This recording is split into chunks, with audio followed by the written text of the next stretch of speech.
UC Davis biologists have found an easy way to make haploid plants. Are plants that only have chromosomes from one parent, whereas normally plants just like us have chromosomes from both their mother and from their father.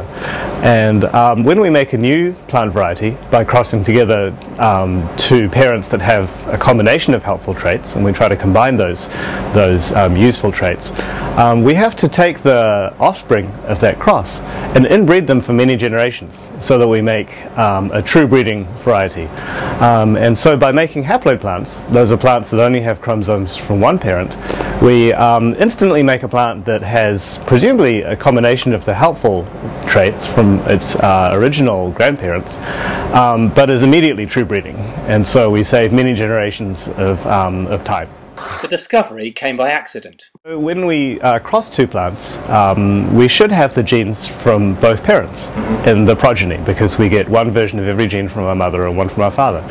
And we discovered in the plants that we were growing that a seemingly impossible thing had occurred. There were plants that only had chromosomes from one of their parents, the normal wild-type parent, and didn't appear to have any genes from the parent that we had altered a chromosome protein in that strain.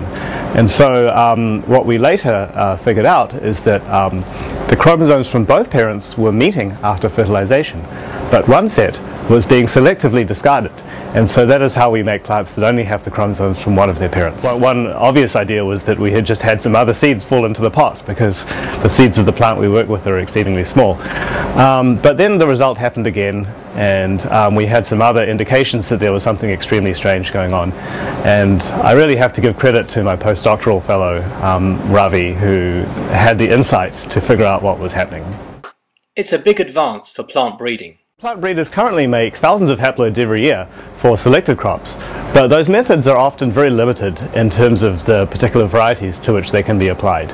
And so our method relies on a chromosome protein which is present in every plant, in fact in every higher order form of life.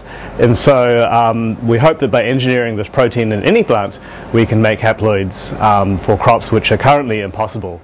Farmers worldwide could benefit. I guess we hope it'll be a democratizing technology, particularly for breeders in the developing world who are working with crops where tissue culture is very expensive or where haploid production methods just have not been available. I guess you could subdivide our future goals into two big categories. One is to bring the method into many new plants, and a lot of that will be in collaboration with other teams.